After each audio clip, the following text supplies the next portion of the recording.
Nous avons connu, en tant qu'Africains, la haine, l'horreur, la guerre, la misère, la mort et encore bien plus que je ne pourrais exprimer par des mots. Est-ce qu'on a vécu que les mots ne peuvent décrire? Pourtant, ce qui s'est passé hier se répète aujourd'hui encore. Et le comble, c'est que cette répétition se fait à l'infini. Pour cette raison, de nombreux auteurs et autrices en ont parlé dans leurs livres. Ils ont écrit pour dénoncer la situation, pour en parler.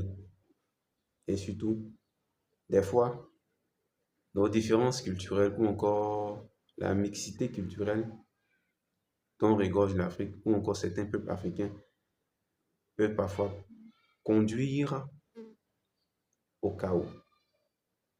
C'est dans ce cas que nous avons l'autrice, l'écrivaine Scholastica Mukasonga, l'écrivaine franco-rwandaise, qui, avec son roman Notre-Dame du Nil, paru en 2012, nous, nous en apprenons plus là-dessus. Son roman, à sa sortie, a été primé en double la même année. En d'autres mots, elle a gagné le prix Renaudot en 2012, mais aussi le prix Amadou Kourouma. Pourquoi? C'est simple. Parce que son roman disait vrai. Il a touché une thématique vraiment, vraiment sensible. En même temps, elle est allée au-delà des choses et dire oh, ou encore voir là où les autres n'ont pas vu. Elle aborde une thématique que nous connaissons tous. Mais au-delà de cette thématique, elle aborde les germes. C'est-à-dire comment est-ce que petit à petit, ce grand malheur est arrivé au peuple rwandais. Comment est-ce que cela est arrivé au peuple rwandais? C'est ce qu'elle dit dans son roman Notre-Dame du Nil. Notre-Dame du Nil, dans Notre-Dame du Nil, il y a un pensionnat, une école qui prend qui est non loin des sources du Nil. Et là-bas, il y a des élèves. Et dans le même pays, le peuple précisément, les Tutsis sont limités à 10%. Je dis bien, étaient limités à 10% pour avoir accès à cette école. Pourtant, nous sommes tous dans le même pays. Et en même temps, il y avait aussi des Hutus. Et à l'époque, les Hutus avaient une certaine supériorité, car les fondements raciaux ou encore les fondements raciaux étaient encore énormes à cette époque. Mais en même temps, entre les élèves dans ces pensionnats, d'autres étaient Tutsis, d'autres Hutus, d'autres venaient de familles influentes, va naître le fanatisme, à la fois religieux, politique, et encore la haine. Je dis bien la haine, car le roman, les faits, se déroulent en 1970. Donc, nous sommes dans les années 70, juste après, pour la plupart des pays africains, juste après les fameuses indépendances. Et à ce moment précis, entre élèves, généralement, il y a la concurrence, il y a des faits, des rêves, des histoires d'avenir, le travail, l'amitié et bien d'autres. Mais au-delà, il y avait un masque des apparences, car la haine déjà était germée par ces enfants. Cette école, qui était près de Notre-Dame du Nil, ce pensionnat, recevait ou encore accueillait des élèves de l'élite du pays. Mais déjà la division, ou encore les prémices de cette division étaient déjà là-bas.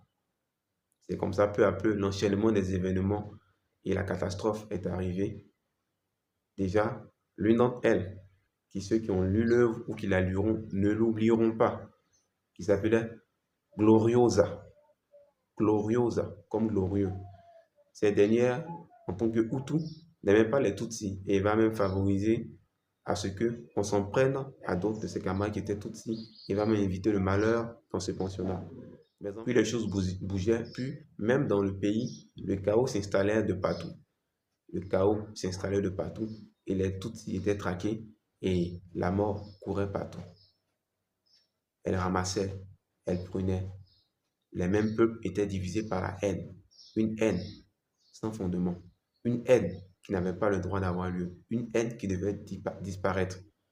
Car loin de dire de manière péjorative, cette chose fondée sur des bases le plus souvent qu'on dit ethniques ou encore de langue.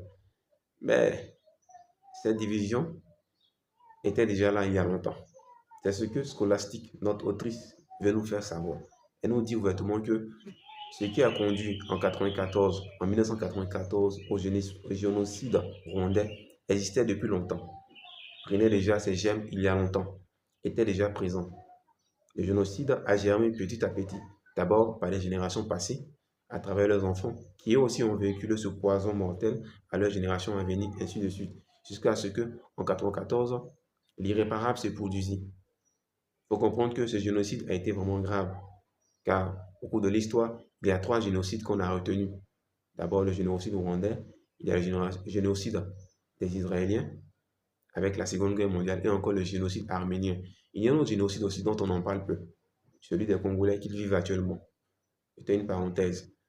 Mais en même temps, elle dit que la haine, la jalousie, les tromperies, les manipulations, pas seulement politiques, mais aussi des manipulations familiales, des clans, des sectes, de personnes de mauvaise augure, de mauvaise foi, mal intentionnées, ou encore, je dirais, excusez-moi, de la pire espèce, étaient à la base de cette déchéance, de cette haine profonde qui a abouti à ce qui a détruit.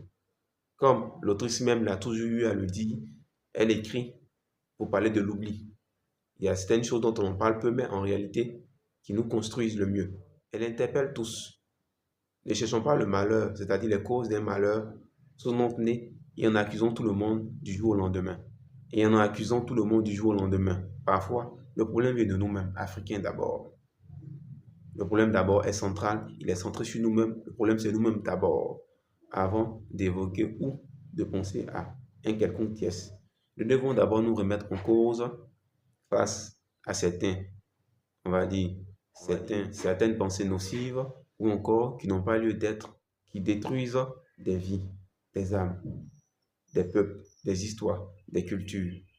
Son roman, Notre-Dame du Nil, en semant à nos plaies, aux plaies des victimes, des parents, de près comme de loin, car l'œuvre nous parle, nous interpelle et surtout parle de rédemption afin que nous puissions réellement reconnaître notre tort et pour ne plus que ces mêmes choses se reproduisent à l'avenir.